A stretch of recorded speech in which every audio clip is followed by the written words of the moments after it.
За үзэгчдээ орой минь дүргий. Тэгэхээр Child Many бэлтгэн өргөж байгаа сошиал медиа контентын 3 дахь дугаар та бүхэнд хүрж байна. За өнөөдөр бид хоёр цахим орчинд хүүхдтэй холбоотой ямар мэдээллүүд байгааг ерөнхийд нь бас шүүгээд нэлээд харлаа. Тэгээд өнөөдөр элцэн ерхий шалгалт эхэлж байгаа тий хонхны баяр төгсөлтүүд болж ийн гэх мэтчлэнгээр ер нь олон үйл явдлууд өрнөж байна. Тэгээд бэлдсэн мэдээллээ та бүхэнд хүргье. За тэгэхээр хамгийн ихний мэдээллийг би хүргэе. Маргаашнаас чи өргөх юм уу яах юм? За тэгэхээр Наран туяа ангараг гээд одоо нэртэй Facebook хэрэглэгч Улаанбаатар чи Улаанбурханд нэрвэгдэжээ гэсэн ийм одоо гарч ихтэй мэдээллийг өчигдөр нийтэлсэн байна. За одоо өчигдөр дөнгөж нийтэлсэн байхад нь харсан чи ер нь бол бас одоо тийм их хандлт аваагүйс. Өнөөдөр эргээд орсон чинь бас хүмүүс нэрээ л бас энэ асуудал бас их хүмүүсийн тулгымцсан асуудал болоод байгаа юм шиг байна. Тэгээд тэр пост нь болохоор 1.5 1500 одоо нөгөө хүмүүсийн эможи лайк майктэй тэгээд 1000 ширтэй ингээд ийм олон хандлт аваад явж байгаа юм байна. За тэгээд эндээ болохоор 2 хоног охин бүлээрч хонлоо. Хоолой нүвтгөрөөл бүлээрч гэдэг болохоор хоолойг нь хартал улаан байна. За ийм уулгаад харзанлаа. Амралтын өдөр таарсан учраас нэгтгэд эртхэн эмнэлэг орё гэсэн бодолтой байсан. Гэтэл бүтэн сайнны орой би нэг л сулбар болоод ирэхээр нь няраа байхаас нь үзүүлж ирсэн эмчтэй гэрт ирээд үзлээ. За Улаанбурхан байна. Хүсвэт рүү явсан дээрээ гэлээ. За ингээд өчигдөр яаралтай тусламжийн төвдөр ирж үзүүлээд хэвтгэр боллоо. За энд хүүхдүүд маш ихээр өвдөж ирж байна. Эмч ажилтнуудын хэлж байгаагаар өдөртөө 600 хүүхэд ирж үзүүлж байна гинэ. Улаанбаатар чинь Улаанбурханд нэрвэгдэжээ. Сошиалор яваад байсан мэдээлэлд нэх ач холбогдол өгөөгүй би энд ирээд нүдэрээ хараад мэдэрлээ гэд өөрийнхөө одоо хүүхдээ үзүүлсэн дээр туршлагаасаа ингээд мэдээлэл бичсэн байна. Давхраас нь өвчнөөс сэрэмжлүүлэг болж байгаа лөө гэж бодож байна те.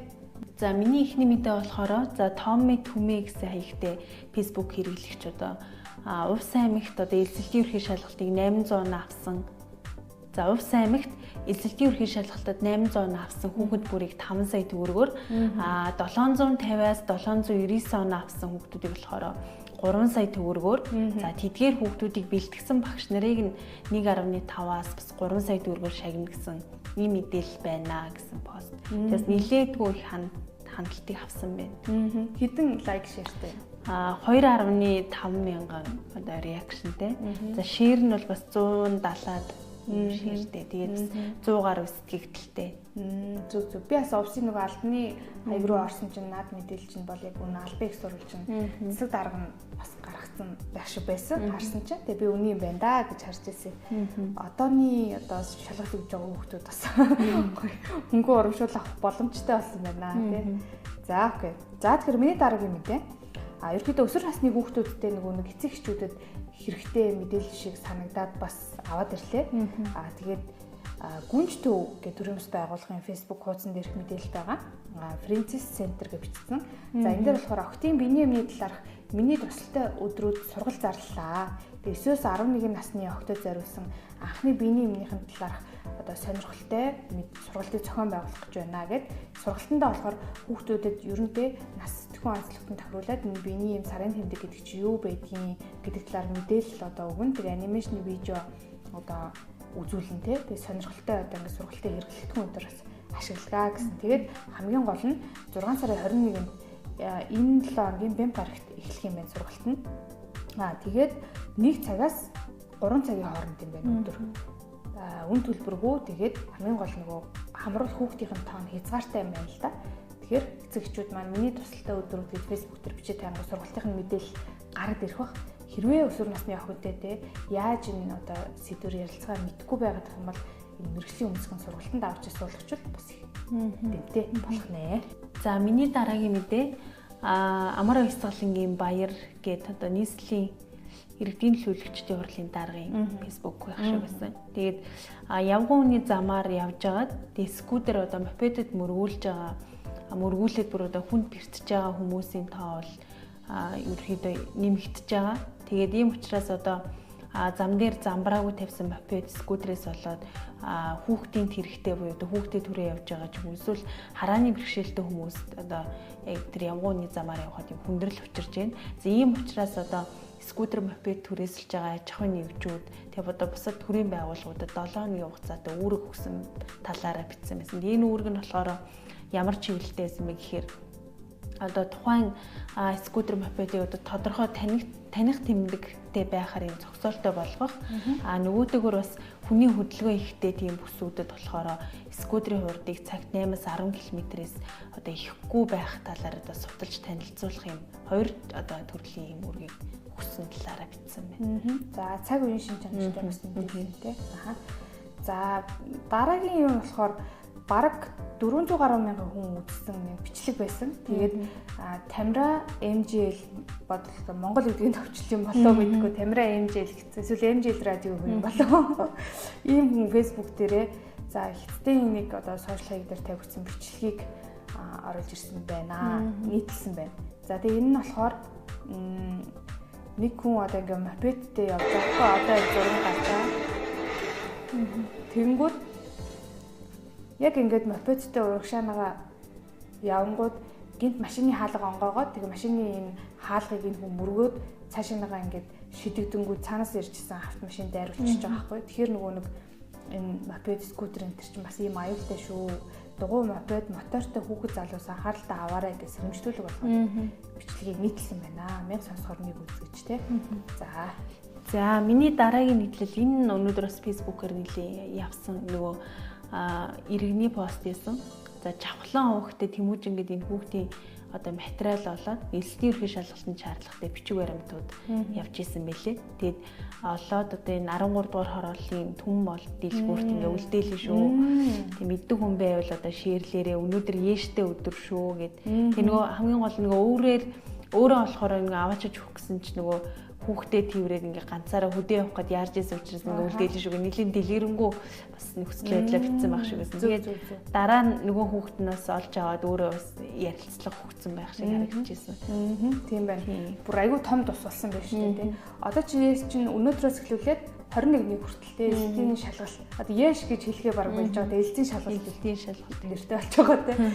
Тэр 21-ний өдрийн хүртэл бас иймэрхүү хүүхдийн бичиг баримт олох юм бол ингээд ядчил нөгөө холбоо ярих дугаарыг мэдхгүй бол те бид нар цахим орчинд бас нийтлэлгээр хүүхд нь олоод авах. Энэ аюу зөв жишээ болсон өнөөдрийн тийм байна.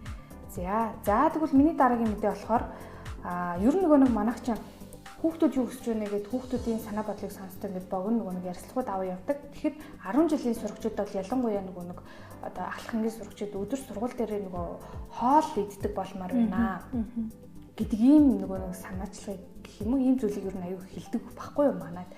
Тэрнтэй холбоотой улсын хурлын гишүүн Алтан шагаа өөрийнхөө Facebook хуудастай за нөгөө нэг юуны чуулганы хуралдаан дээр боловсролын сайдаас нөгөө яг энэ чиглэлтэй холбоотой асуулт асуугаад тэгээ хариулт авсан байна. Тэгээд тэрэн дээр болохоор нөгөө нэг дунд ангийн сурагчдыг нэмэлтээр өдийн хоол хөтөлбөрт хамруулах нь чухал байна гэдэг өөрийнхөө постн дээр онцлсан байлээ.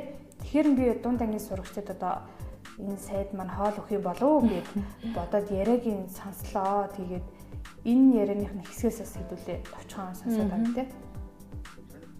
Өнөөдөр манай улсын хэмжээнд ерөнхий боловсролын сургуулийн сайдаас сая 60-ны орчим хог хэмжүүл байна. Өнөөдөр манай улсын хариултаас сонслоо. Төдий бол тас шаргуу. Сургуулийн хүүхдүүдийг оролцуулах боломж байна уу гэсэн ийм асуулт байлаа. Тэгэхээр би тооцоо хийж үзээд 26 оныхоо төсвийн одоо хүсэлтэд бол энийг оруулж үзсэн. 6-аас 9 дугаар ангийн нийтдээ 249,820 хүүхэд байна. За энийг нь бол тарифыг нь бол 5,500 төгрөг түүхийн эдийн зардал нь шүү дээ. Ингээд тооцоод үзэхэд бол 2026 онд шаардлагатай санхүүжилт нь 240.5 тэрбум төгрөг болж байгаа. За тэгээд дотор байранд амьдарч байгаа нийтдээ 42,798 хүүхэд байна. За өнөөдөр бол энийг нь бол ахлахыг нь 6,300-аар үдийн хоолныхын тарифыг нь дунд багыг бол 6,000 төгрөгөөр тус тооцоод ингээд олгож байгаа. Тэгээ энэ дээр бол нийтдээ одоо ингээд нэмэгдээд явах юм бол за бид 9,300, 9,000 гэсэн ийм байдлаар нэмэх юм бол 111,600 сая 111 тэрбум 600 сая төгрөг бол шаардлагатай гэж ингэж харж байгаа. Тэгэхээр өмнөх оныхоо төсвөөс бол 46.4% өснө.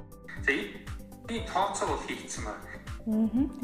За тэгэхээр ямар ч тач нөгөө нэг тэр салбарын яамн те энэ хүүхдүүдтэй холбоотой асуудлыг бас ингэж тооцоо гаргаж үзсэн байна. Гэхдээ яг бол ингэдэг гэсэн бас тодорхой хариултыг өгөөгүй байна лээ.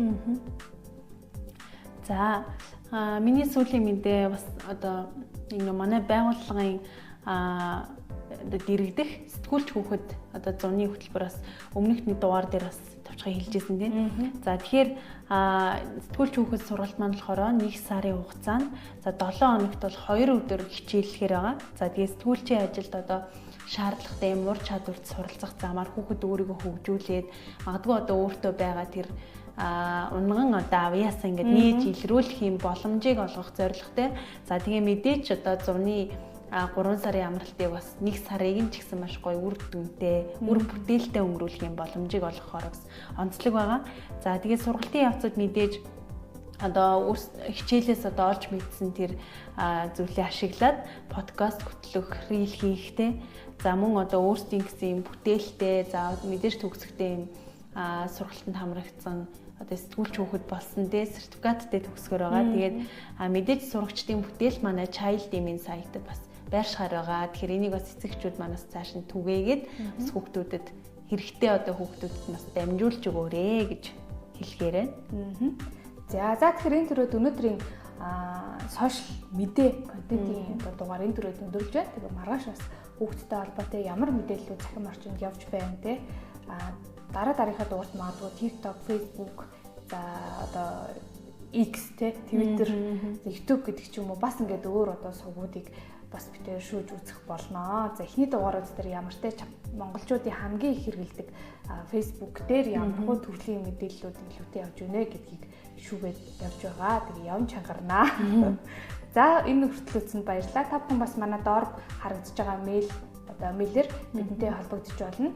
Одоо хамтран ажиллах ч юм уу эсвэл мэдээлэл өгөх илгээх ч юм уу тийм байдлаар холбогдохыг хүсвэл манай мэйл хаягийн доор бас харагдаж байгаа шүү. За баяртай үзэгчтэй. Баяртай.